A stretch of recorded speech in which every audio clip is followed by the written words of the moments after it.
So this is my friend Volker from Hymer. Hymer is actually Hymer in English, so we'll either call it Hymer or Hymer, depending on how we feel. And Volker, what car have we got here? Welcome to a Hymer Tramp 678 CL. So what can you tell me about it? We're just a little time before test drive. It's built on a Fiat Ducato chassis, and we built from the driver's seat back to the back of the car much space for living. Yeah. So there certainly is quite a lot of space. So I've put the camera around here right now. We can see two separate beds at the back, which makes one bed if you're so inclined. If you want to sleep with the person you've got in the room, we can make there a separate. Can we separate the bedroom from the rest of the living area? There's a possibility. Yeah, I can show you. Right. Let's so I go in the back. And it's possible to close this door. So that's nice if you want to watch the television all night or play computer games when your wife's asleep and or your wife's snoring or whatever. When somebody's in the bathroom. Yes. The bathroom is in the back, the kitchen and the living room is in the front. Yes. Yeah. And how long is the car? The car is 7 meters 49 centimeters. Yeah, so it is quite large. It's spacious inside. It's not that large. It's more a smaller part, a smaller van. Well, comparatively speaking, yes. Yeah. We have cars up to 8 meter, around 9 meters in the length. Yes. Yeah. And let's have a quick look at the kitchen as well. Yeah. So we have here 3 burners, which is more or less standard, isn't it? I mean, you don't see many cars with 2. Yeah. And a sink next to it. We have and easy access to the gas as well. Much space for all the things you need for cooking. Yeah. For living. Yeah, and also there's a big fridge, because I'm actually against big fridges. I'm in favour of small fridges, but I know that this is a minority opinion. So there we have the big fridge and a freezer as well. And the freezer. And it opens up this way, which is better, I think, than the opening the other way. But I mean, again, people may think differently. And there's also a nice garage under it, but we won't bother with the garage for the moment. A few steps up. Now, this is the price we have to pay for having a big garage. So, no steps, no garage. Take your pick. What do you want? And curious blinds here, which has come quite popular these days. These blinds, which open for the toilet, and let's get that open. There we are, and shower. To open. That's the shower. Yeah. And the toilet is on the other side. Yeah. So there's plenty of room in there. So if you it wouldn't affect us, but if you're fat, then that's also much space. Yes, sure. Some vans don't have a lot of space for fatter people.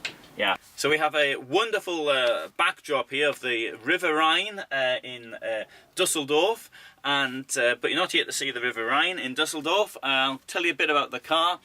First thing I feel sitting here in the driving position is there's a huge amount of space here. We've got lots of room, and with this big window, you feel as though you're totally in control of the road, the king of the road, absolutely. There's a great driving position as well. So it's very big. It's 7.5 meters, more than 7.5 meters long, but driving it, you don't tend to see, right? So I'm just going to turn the engine on now.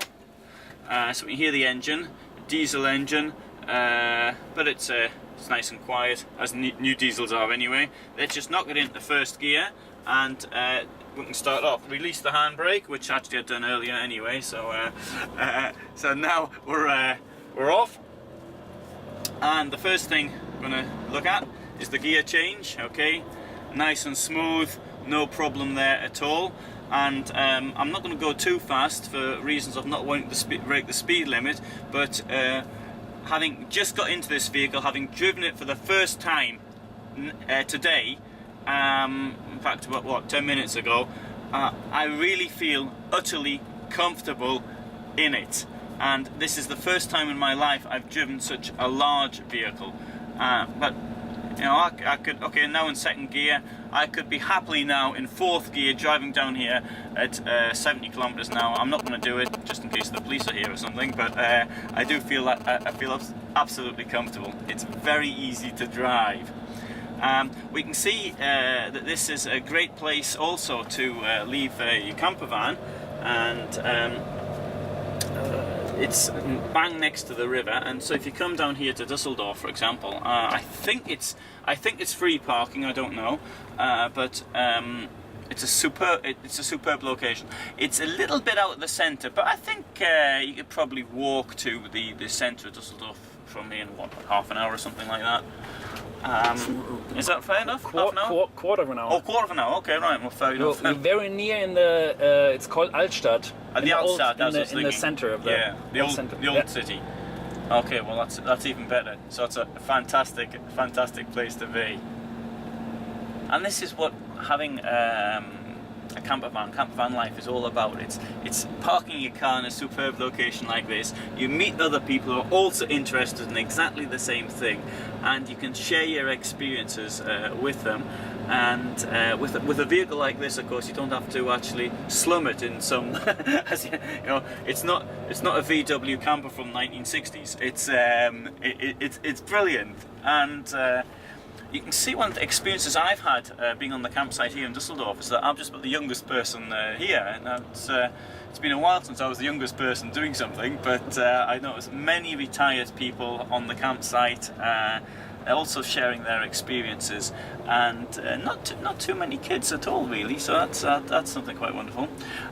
So we'll drive up here. We'll drive up here. That was an extremely easy drive. I mean, it looks difficult to drive something of this size, but it isn't. Obviously, it's a new car and all the rest of it.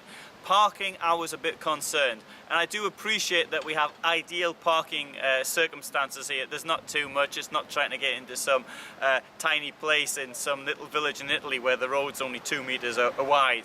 It was very, very easy to park it, and I'm sure that little village in Italy where the road's 2 meters wide, well, the car's a bit wider, so it's going to take me a bit of practice to manage that, but I'm sure I'll get around to that. Now, having driven a car based on a Fiat Ducato, we're now going over to the van based on Mercedes. The Mercedes Sprinter, which was what I always wanted.